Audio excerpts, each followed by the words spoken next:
नमस्कार दोस्तों। हमारे जो फ्रीडम फाइटिंग की मूवमेंट थी उसके अंदर एक बहुत बड़ा धोखा हम हिंदुओं के साथ किया गया। महात्मा बना दिया गांधी को। और बनाया भी किसने? 1930 से ये प्रोग्राम शुरू हो गया था कि इसको महात्मा बना के दिखाना है और हिंदुओं को बेवकूफ़ बनाना है।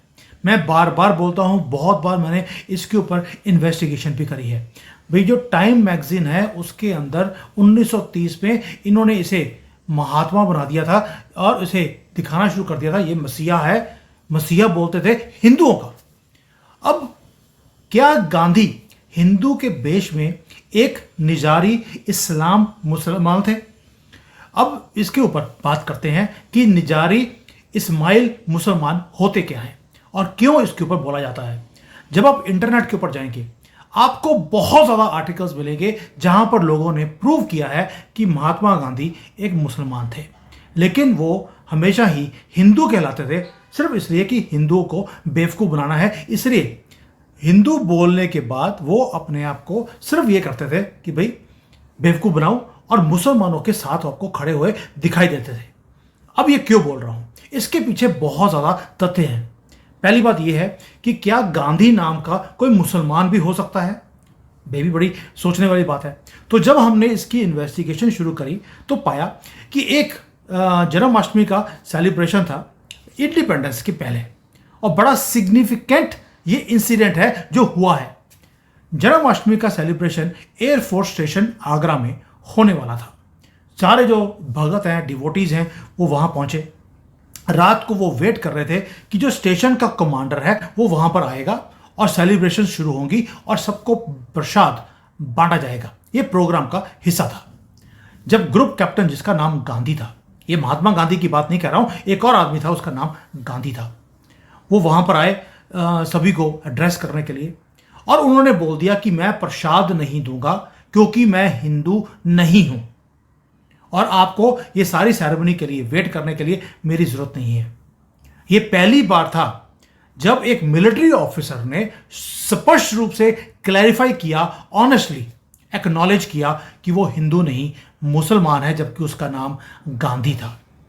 अब ये क्वेश्चन, जब ये सारा कुछ पढ़ा मैंने, तो मैंने बोला कि क्या ऐसा भी हो सकता है कि गांधी नाम के जो लोग हैं अपने आप को कहते तो गांधी हैं लेकिन वो मुसलमान हो? तो अगर ये ऐसा था कि मोहनदास करमचंद गांधी एक्चुअल में था कौन? दोस्तों ये तो आपको मालूम है कि गांधी को क्रिएट किया गया अंग्रेजों की तरफ से सिर्फ इसलिए कि जो रेवोल्यूशनरी मूवमेंट थी उसको रोका जाए, जो आंदोलन चल रहा था अंग्रेजों के खिलाफ। और जैसे ही गांधी को इंट्रोड्यूस किया गया भारत की पॉलिटिक्स के बीच में, हुआ क्या कि जितने भी ये सारी क्रांतिकारी मूवमेंट चल रही थी वो सबके ऊपर रोक लगा दी गई। क्या ये कोइंसिडेंस हो सकता है? गांधी के इंडियन पॉलिटिक्स में एंटर करते ही ये सारा का सारा मोमेंटम जो था अंग्रेजों के खिलाफ वो थम क्यों गया? अच्छा, एक और चीजें भी हैं। अगर आप देखिए कि 1922 में एक मूवमेंट शुरू हुआ था ऑटोमन एम्पायर को बचाने के लिए और ब्रिटिश गवर्नमेंट के ऊपर दबाव डालने के लिए कि जो सुन्नी खलीफा है अब्दुल हमीद, उसको बचाने के लिए गांधी ने एक खिलाफत मूवमेंट को शुरू किया। ये खिलाफत मूवमेंट क्या थी? ये इशू था जो भारत के साथ डायरेक्ट रिलेशन इसका कुछ है ही नहीं और इस मूवमेंट ने एक बहुत सिग्निफिकेंट रोल भी प्ले किया।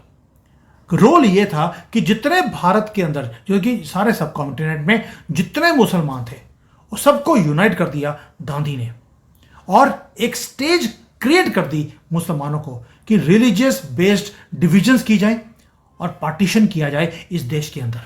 उसके पहले तो 72 किस्म की इनकी जातियां थी, ये बटे हुए थे, लेकिन खिलाफत मूवमेंट जानबूझकर खड़ा किया गया ऑटोमन एम्पायर के लिए, तुर्की के लिए। हमारे से कोई लेना देना नहीं था, लेकिन हमारे देश का बंटवारा कर दिया। और बड़े क्वेश्चन है, बहुत कुछ किया है गांधी ने उस वक्त। अगर आप देखिए सुभाष चंद्र बोस, जापान से लेकर भारत तक दबदबा था, हर जगह पर वो हार दे रहे थे अंग्रेजों को, उनको साइडलाइन किया गया। वल्लभ भाई पटेल थे, उनको साइडलाइन किया गया सिर्फ इसलिए कि लेहड़ू जो खुद मुसलमान थे उनको आगे लेके जाया जाए। गांधी को लेहड़ू से प्यार क्यों था? क्योंकि खुद भी मुसलमान थे, लेहड़ू भी मुसलमान था। प्रूव करूंगा आपको। यह भी प्रूव करूंगा कि गांधी मुसलमान थे, इसमें कोई शक नहीं है। उन्होंने सुभाष चंद्र बोस, सरदार वल्लभ भाई पटेल, हर एक को साइडलाइन कर कर जवाहरलाल नेहरू को ही क्यों प्रमोट किया गया, जबकि जवाहरलाल नेहरू को 0 सीटें मिली थी, 0 सपोर्ट थी। और उसके बाद देश का बंटवारा भी कर दिया, सिर्फ इसलिए कि नेहरू को प्रधानमंत्री बनाना है। किस लाइंस पर? रिलीजियस लाइंस के ऊपर, कि भाई हिंदू मुसलमान इकट्ठे नहीं रह सकते, मुसलमानों को अलग से कंट्री दे देते हैं। लेकिन उनको अलग से कंट्री, इतना बड़ा हिस्सा देने के बाद, लुक्रेटिव लैंड, सारा पानी, पूरी उपजाऊ जमीन, सब कुछ देने के बाद, आप देखिए सबसे ज्यादा उपजाऊ जमीन पाकिस्तान और बांग्लादेश की है, सारी नदियों का पानी भी उधर जाता है। उसके बाद भी गांधी ने यह बोला मुसलमान भारत में ही रहेंगे, यानी कि जब अलग कंट्री आपने बना दिया ये बोलकर कि मुसलमान और हिंदू इकट्ठे नहीं रह सकते, फिर आपने उनको रहने क्यों दिया? क्योंकि प्यार मुसलमानों से था। ये तो शुक्र करो, अभी तो बीच में पूरी एक सड़क दे रहे थे गांधी जी। गांधी जी बोल रहा हूं, ये मोहम्मद गांधी सड़क दे रहा था ईस्ट पाकिस्तान से वेस्ट पाकिस्तान जाने के लिए, ताकि इनको तकलीफ ना आए, बेशक देश का एक और बंटवारा हो जाए। दोस्तों, बहुत प्रूफ्स है कि जो गांधी हैं वो निजारी इस्माइली मुसलमान थे। अब अगर आप बुक्स पढ़ेंगे जीवक कुमार शाह की, उन्होंने बोला कि मोहनदास करमचंद गांधी वो कोई और नहीं थे, हिंदू नहीं थे, निजारी इस्माइली मुसलमान थे। ये एक सेक्ट है, एक ब्रांच शिया मुसलमानों की, जिसको हम शिया इस्लाम बोलते हैं। क्योंकि गांधी जी की जो माँ है वो फॉलो करती थी पूरा नामी फेथ को, और कई बार गांधी ने अपनी ऑटोबायोग्राफी में भी एक्नॉलेज किया है कि उनकी माँ पूरा नामी फेथ को फॉलो करती थी, वो भी उसको फॉलो करते थे। अब पूरा नामी जो फॉलोअर्स हैं आज की डेट में आपको कृष्ण के वो डिवोटीज दिखते हैं, और उनकी जो स्क्रिप्चर है वो भगवद गीता होनी चाहिए आपके हिसाब से। बट आपको हैरानी होगी, ये सारे के सारे पूरा नामी जो फॉलोअर्स हैं वो भागवत गीता फॉलो नहीं करते हैं। उनकी जो होली किताब है उसका नाम है कुलज़म शरीफ। अब आप इसको जाके वेरीफाई कर लीजिए, मैं सारा कुछ वेरीफाई करने के बाद आपके सामने ये सब कुछ पेश कर रहा हूं। और जो कुलज़म शरीफ है ये लिखी किसने थी? उनके गुरु का नाम था प्राणनाथ। अब जो ये किताब है कुलज़म शरीफ, इसके अंदर आपको किसी का वेरवा नहीं मिलेगा सिवाय अल्लाह और मोहम्मद का। क्या जो गुरु प्राणनाथ थे वो हिंदू के बेश में, क्या वो भी इस्लाम को प्रोपेगेट कर रहे थे? ये मैं आपके ऊपर छोड़ता हूं, क्योंकि उनके फेथ को बोला जाता है दीन इस्लाम। अब आप समझ सकते हैं दीन इस्लाम क्या है। जब भारत का पार्टीशन हुआ उससे पहले तक जो प्राणनाथ टेम्पल है, ये देखिए प्राणनाथ टेम्पल आज की डेट में पन्ना में, इसका नाम था दरगाह ए मुकद्दस, ये नाम था इसका। लेकिन जब पार्टीशन हो गया उसके बाद इसका नाम चेंज कर दिया गया अनंत श्री प्राणनाथ जी मंदिर। हिंदू बेवकूफ़ों की तरह वहां जाकर माथा टेक कर आते हैं।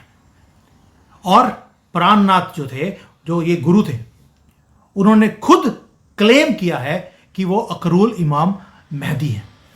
यहां तक कि यहाँ की गुरु भी मुसलमान, गांधी की माँ वो भी इनको फॉलो करती थी और सारी प्रैक्टिसेस फॉलो करती थी, गांधी भी वही फॉलो भी करते थे। उसके बाद आते हैं कांग्रेस पार्टी। अब और आज की डेट में कांग्रेस पार्टी का और इस्लामिक कनेक्शन आप समझ सकते हैं इस निशान से। कांग्रेस पार्टी का निशान और इस्लामिक वालों का निशान एक ही है। और ऐसी इंट्रीगिंग हिस्ट्री है इनकी, पार्टीशन से पहले भी उसके बाद भी। आपको याद होगा कि HKL भगत, एक बार उन्होंने बोला HKL भगत पन्ना टेम्पल में गए अलॉन्ग विद इंदिरा गांधी। इंदिरा गांधी ने वहां पर जब उस गुंबज के ऊपर, गुंबज भी कौन से हैं? गोल वाले हैं, ध्यान से देखिए, आपको कभी भी हिंदू मंदिर में ऐसे गुंबज नहीं दिखेंगे, ये गुंबज मुसलमानों के ही होते हैं। इंदिरा गांधी ने टॉप के ऊपर पंजे का निशान देखा तो उसने बोला कि भाई मुझे यही निशान चाहिए, और वहीं पर उसने अडॉप्ट कर लिया कांग्रेस का ये हाथ जो गुंबज के टॉप पे था, जिसका नाम पहले आपको मैंने बता दिया कि वो मुसलमानों का वो थी, मस्जिद की तरह थी, टेम्पल नहीं था।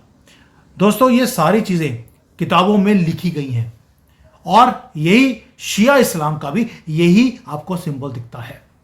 आप जब सर्च करेंगे, जितना मर्जी सर्च कर लीजिए, कि जो ये श्री पद्मावती पुरी धाम पन्ना में है वो और इमामजादा सलाह जो ईरान के अंदर है, उन दोनों का निशान बिल्कुल सेम है।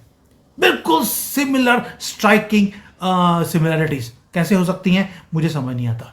यानी कि अगर आप इसको और रिसर्च करेंगे आपको पता लगेगा ये सब ने मिलकर हमें बेवकूफ बनाया। तभी मैं बोलता हूं बार बार, गांधी हिंदू कभी थे ही नहीं। ही वॉज अ स्टूच ऑफ मुसलमान ऑल्सो एंड अंग्रेज ऑल्सो, जिन्होंने गांधी नाम को यूज किया हमें बेवकूफ बनाने के लिए। उसके बाद हुआ क्या, गांधी ने आके सबसे पहले काम किया, हिंदुओं के हाथों से सारे हथियार खींचे कि आप लड़ोगे नहीं, अहिंसा को फॉलो करोगे। लेकिन मुसलमानों को कभी नहीं बोला अहिंसा के लिए। हमें बोला गया कि भाई आपके मंदिर में अगर नमाज पढ़ते हैं तो क्या हो गया, लेकिन हिंदुओं को कभी नहीं बोला कि आप जाकर वहां पर हनुमान चालीसा पढ़िए मस्जिद में। उनको रोक दिया गया। अगर हिंदू लड़कियों का रेप हुआ तो कहते क्या हो गया, आप ही के भाई तो हैं, हाउ डज इट मैटर। और अपना बेटा, मैंने वीडियो बनाया था इसके ऊपर, 1 मिलियन से ज्यादा लोगों ने लाइक किया उसको। गांधी का अपना बेटा मुसलमान बन गया था और मुसलमान बनने के बाद जब उसकी अपनी बेटी ने इस्लाम को कबूल करने से मना कर दिया तो उसके बेटे ने अपनी ही बेटी का रेप किया, क्योंकि वो हिंदू थी, क्योंकि वो बोलते हैं कि हमें हक है इस्लाम के अकॉर्डिंगली। और गांधी तक जब ये बात पहुंची तो गांधी ने बोला क्या फर्क पड़ गया, एटलीस्ट मुसलमान बनने के बाद अब ये शराब नहीं पिएगा, कुछ नहीं बोला। ये है गांधी की असलियत। अपना बेटा इसका अपनी ही बेटी का, यानी कि अपनी पोती का रेप होता है गांधी के, लेकिन इसलिए नहीं बोलते क्योंकि वो मुसलमान बन चुका था। और जब दोबारा से वो राधा स्वामी वालों ने इसको कन्वर्ट किया, इसके बेटे को दोबारा से हिंदू में, तो राधा स्वामी वालों को मरवाया और गांधी ने उस इकबाल का जिसने किया था उसका केस भी खुद लड़ा। ये है गांधी की असलियत। इसलिए मैं बोलता हूं ये डीपर रिफ्लेक्शंस हमें एनालाइज बार बार करने पड़ेंगे कि क्या हमें बेवकूफ बनाया गया। आप सोच के देखिए, टाइम मैगजीन का कवर, ये सबूत है एक ही चीज का, इसे सेंट गांधी बोला जाता था। 1930 का कवर है ये निकाल कर लेके आया आपके लिए। और टाइम मैगजीन हमेशा ही लिबरांडो का साथ देती है, इन मुसलमानों का साथ देती है शुरू से। हिंदुओं के खिलाफ यही time magazine divider in chief बोलते थे मोदी जी को, और गांधी को सेंट गांधी बोला है इन्होंने अपनी मैगजीन में। बाकी ये केस मैं आपके सामने रखता हूं, क्या गांधी मुसलमान थे या हिंदू थे? क्या आपने कभी भी, एक क्वेश्चन आप सोच के बताइए, कभी भी हिंदुओं की फेवर का कोई भी काम गांधी ने कभी किया पूरी लाइफ में? कभी भी नहीं। हमेशा मुसलमानों का साथ क्यों दिया? और हमारे यहां पर कितने कत्लेआम हुए, कितने रेप हुए, क्या कुछ हिंदुओं के साथ नहीं हुआ? कभी भी इस आदमी ने हमारा साथ नहीं दिया। क्यों? क्योंकि डीएनए कुछ और था। जैसे यूपी में अभी योगी जी ने क्या बोला था, अपने दुकानों पे अपना असली नाम लिखिए, तो इनको भड़क गए कि आप तो हमारे खिलाफ हैं। खिलाफ इसलिए भाई इनको इतनी शर्म क्यों आती है अपना असली नाम बताने में? वही चीज गांधी ने करी, वही नेहरू ने करी। दोनों मुसलमान होते हुए हिंदुओं के नाम रखे हमें बेवकूफ बनाने के लिए। और हुआ क्या? हमारे देश का बंटवारा, हिंदुओं को सेकंड ग्रेड सिटीजन बना के रख दिया। हमें हिंदुस्तान दिया लेकिन हिंदू को राइट नहीं दिया यहां पर, और उनको सारे राइट दे दिए उनका अलग कंट्री बनाने के बाद भी। और जो इनकी मां फॉलो करती थी वही गांधी फॉलो करते रहे, और ये सब इस्लाम को फॉलो करने वाले लोग थे। इसीलिए इनकी कब्र आज भी भारत में है। और इनका जो वंशज है सारे, जवाहरलाल नेहरू ले लीजिए, इंदिरा गांधी ले लीजिए, वो राजीव गांधी ले लीजिए, या आप इवन राहुल गांधी ले लीजिए, सभी भारत में किसी की कब्र पर नहीं जाएंगे, लेकिन अफगानिस्तान में बाबर की कब्र पर ये जरूर जाते हैं। कभी किसी हिंदू को देखा है कि बाबर की कब्र पर जाता हो? मुसलमान ही है जो बाबर की कब्र पर जाएगा, रोएगा भी, और उनको जाकर बोलता है, जैसे इंदिरा गांधी ने और राजीव गांधी ने, इवन की राहुल गांधी ने बोला था, तुम्हारे वंशज जिंदा हैं, तुम्हारा सपना पूरा कर कर ही छोड़ेंगे। और वो था हिंदुस्तान में हिंदुओं को खत्म करना। तभी राहुल गांधी बोलता है सारे जय श्री राम बोलने वालों को मैं भूखे मारूंगा। बाकी आप समझदार हैं कि गांधी मुसलमान थे या हिंदू थे। अपना कमेंट जरूर डालना, because this is important for all of us to understand. Thank you. जय हिंद एंड जय सिया राम।